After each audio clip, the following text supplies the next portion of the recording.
गीता के 12वें अध्याय का महात्म। श्री महादेव जी कहते हैं, पार्वती, दक्षिण दिशा में कोल्हापुर नामक एक नगर है जो सब प्रकार के सुखों का आधार, सिद्ध महात्माओं का निवास स्थान तथा सिद्धि प्राप्ति का क्षेत्र है। वह पराशक्ति भगवती लक्ष्मी का प्रधान पीठ है। संपूर्ण देवता उसका सेवन करते हैं। वह पुराण प्रसिद्ध तीर्थ भोग एवं मोक्ष प्रदान करने वाला है। वहाँ करोड़ों तीर्थ और शिवलिंग है। रुद्र गया भी वही है।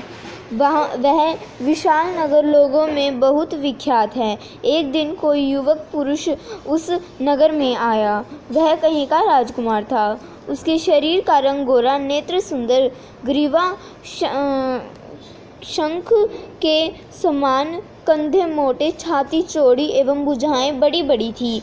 नगर में प्रवेश करके सब और महलों की शोभा निहारता हुआ वह देवर्षि महालक्ष्मी के दर्शनार्थ उत्कंठित हो मणिकंठ तीर्थ में गया और वहां स्नान करके उसने पितरों का तर्पण किया। फिर महामाया महालक्ष्मी जी को प्रणाम करके भक्तिपूर्वक स्तवन करना आरंभ किया।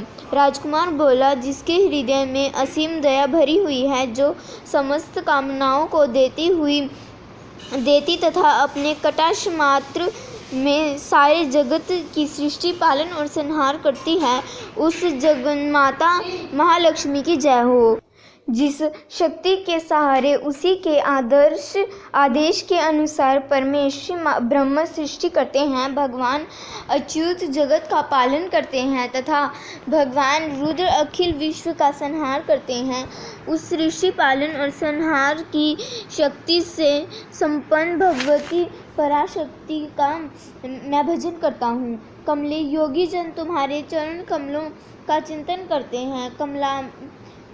कमलालय, तुम अपनी स्वाभाविक सत्ता से ही हमारे समस्त इंद्रिय गोचर विश्व को जागती हो। तुम्ही कल्पनाओं के समूह को तथा उसका संकल्प करने वाले मन को उत्पन्न करती हो। इच्छा शक्ति, ज्ञान शक्ति और क्रिया शक्ति, ये सब तुम्हारे ही रूप हैं। तुम परसंवित रूपिणी हो। तुम्हारे स्वरूप निष्कल, निर्मल, नित्य, निराकार, निर्जिन, अंतरहित, आत्मशून्य, आलंबहीन तथा निरामय है। देवी, तुम्हारी महिमा का वर्णन करने में कौन समर्थ हो सकता है, जो षट चक्रों का भेद करके अंतःकरण के 12 स्थानों में विहार करती है। अनाहत, ध्वनि, बिंदु, नाद और कला, ये जिसके सब रूप हैं, उस माता महालक्ष्मी को मैं प्रणाम करता हूँ। माता, तुम अपने पूर्ण चंद्रमा से प्रकट होने वाली अमृत राशि को बहाया करती हो। तुम्हें परापश्यंती, मध्यमा और वेखरी नामक वाणी हूँ। मैं तुम्हें नमस्कार करता हूँ। देवी, तुम जगत की रक्षा के लिए अनेक रूप धारण किया करती हो। अंबिके, तुम्हें ब्राह्मी, वैष्णवी तथा माहेश्वरी शक्ति हो। वाराही, महालक्ष्मी, नारसिंही, ऐन्द्रिय, कौमारी, चंडिका, जगत को पवित्र करने वाली लक्ष्मी, जगन्माता, सावित्री, चंद्रकला तथा रोहिणी भी तुम ही हो। परमेश्वरी, तुम भक्तों का मनोरथ पूर्ण करने के लिए कल्पना के समान हो। तुम मुझ पर प्रसन्न हो जाओ। उसके इस प्रकार स्तुति करने पर भगवती महालक्ष्मी अपना साक्षात रूप धारण करके बोली, राजकुमार, मैं तुमसे प्रसन्न हूँ। तुम कोई उत्तम वर मांगो। राजपुत्र बोला, माँ, मेरे पिता राजा बृहदर्थ अश्वमेध नामक महान यज्ञ का अनुष्ठान कर रहे थे। वे देव योग से रोगग्रस्त होकर स्वर्गगामी हो गए। इसी बीच में यूप में बंधे हुए मेरे यज्ञ संबंधी घोड़े को, जो समूची पृथ्वी की परिक्रमा करके लौटा था, किसी ने रात्रि में बंधन काटकर वहीं कहीं अत्यंत पहुंचा दिया। उसकी खोज में मैंने कुछ लोगों को भेजा था, किंतु वे कहीं भी उसका पता न पाकर जब खाली हाथ लौट आए, तब मैं सब क्षत्रियों से आज्ञा लेकर तुम्हारी शरण में आया हूँ। देवी, यदि तुम मुझ पर प्रसन्न हो तो मेरे यज्ञ का घोड़ा मुझे मिल जाए, जिससे यज्ञ पूरा हो सके। तभी मैं अपने पिता महाराज का शरण उतार सकूँगा। शरणागतों पर दया करने वाली जगजननी लक्ष्मी, जिससे मेरा यज्ञ पूर्ण हो सके, वह उपाय करो। भगवती लक्ष्मी ने कहा, राजकुमार, मेरे मंदिर के दरवाजे पर एक ब्राह्मण रहते हैं, जो लोगों में सिद्धि समाधि के नाम से विख्यात हैं। वे मेरी आज्ञा से तुम्हारा सब काम पूरा कर देंगे। महालक्ष्मी के इस प्रकार कहने पर राजकुमार उस स्थान पर आए जहाँ सिद्ध समाधि रहते थे। उनके चरणों में प्रणाम करके राजकुमार चुपचाप हाथ जोड़ खड़े हो गए। तब ब्राह्मण ने कहा, तुम्हें माता जी ने यहाँ भेजा है। अच्छा देखो, अब मैं तुम्हारा सारा अभीष्ट कार्य सिद्ध करता हूँ। यूँ कहकर मंत्रवेता ब्राह्मण ने सब देवताओं को वहीं खींचा। राजकुमार ने देखा, उस समय सब देवता हाथ जोड़ थर-थर काँपते हुए वहां उपस्थित हो गए।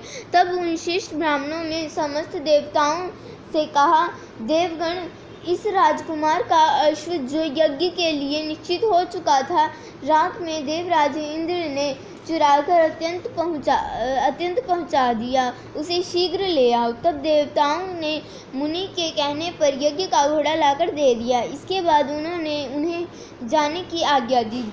देवताओं का आकर्षण देखकर तथा खोए हुए अश्व को पाकर राजकुमार ने मुनि के चरणों में प्रणाम करके कहा, महर्षि, आपका यह सामर्थ्य आश्चर्यजनक है। आप ही ऐसा कार्य कर सकते हैं, दूसरा कोई नहीं।